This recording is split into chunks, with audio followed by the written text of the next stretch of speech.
In this video, we're going to be taking a look at the APO-1S survival knife by Survival Lilly.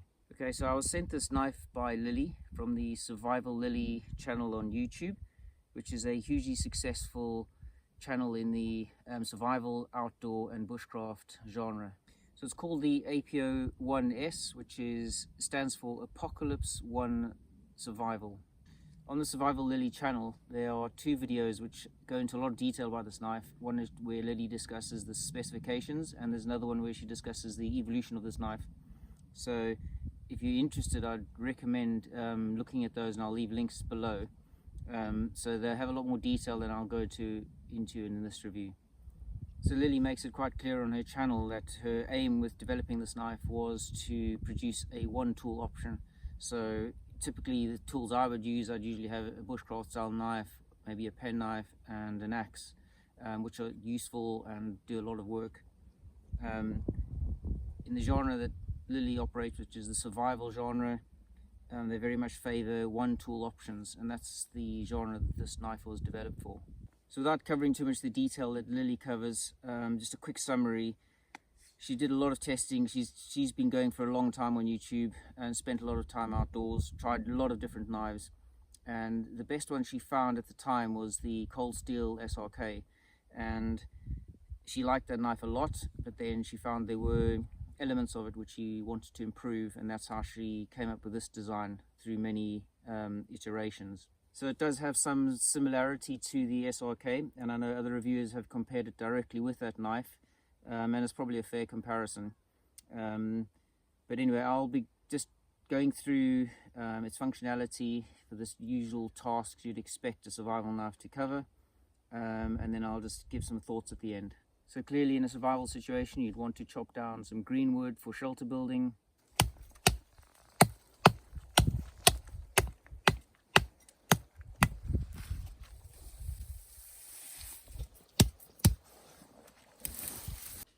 Definitely needs to be processing dry wood for fire starting, which is a key survival skill.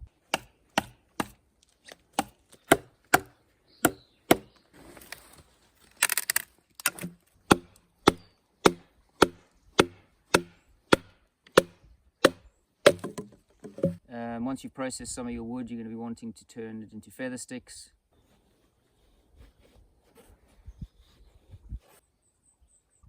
And then with your feather stick and some tinder, you'd want to be using your knife to strike a ferro rod potentially.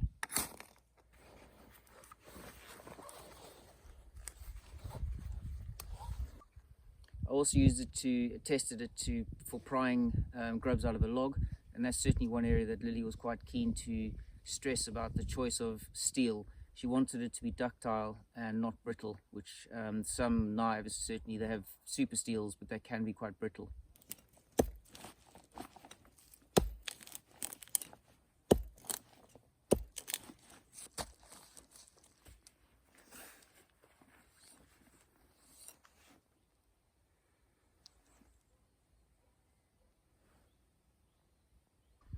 So following all that testing, there's no damage at all to the blade.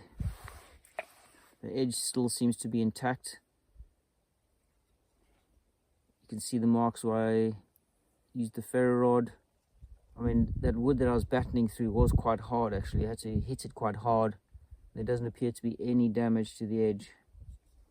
So certainly for the limited testing that I put it through, it performed very well and just as you'd expect it to.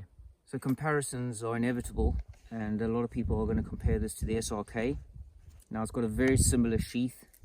This section in particular, the retaining strap, in this case Lilly added a second press stud, and it's really built-in redundancy in case one should fail, which I think is a nice extra touch. So the design of the sheath is quite typical for survival knives, and in this case it's a very good one. It's got various attachment points if you want to attach it to a rucksack. It's injection molded plastic, has a drainage hole, so it's going to be very weather resistant. The belt loop attachments on the back, once again we've got two press studs, so it's going to be quite secure. Once it's been released, it's quite secure, so it's not going to fall out inadvertently. It does clip into the sheath quite well. Got a nice reassuring click. So the knife itself, it's made from APO-1S steel, and as you know, on the videos, Lilly goes into a lot of detail about why she selected that steel. She's stainless. She wanted corrosion resistance, but she also wanted it to be easy to sharpen in the field, and more ductile than brittle. So, you know, some people criticize the steel, but I think there's a lot of thought gone into the choice, and it's worth watching her videos to see why. So the handle material is G10. It has some jimping on the back of the spine, which is quite nice to provide a firm grip when you're carving. It has a very robust point to resist breaking during prying. Lilly upgraded these handle attachment screws to stainless steel following the testing of one of her prototypes that went rusty. So that's another upgrade, and you can obviously remove the screws and the handle if you want to and replace it. There's also some nice green liners, which is, I would say, maybe unusual in the survival knives, but it is quite a nice touch. So the lanyard hole also doubles up as a hammer, and in this instance is for crushing shellfish or harvesting nuts. It's different to some survival knives which have a point, which are more designed for breaking glass. This one's more for surviving in the wild. So it has a 90-degree spine, which would work very well with a ferro rod, but actually also would work very well as a scraper.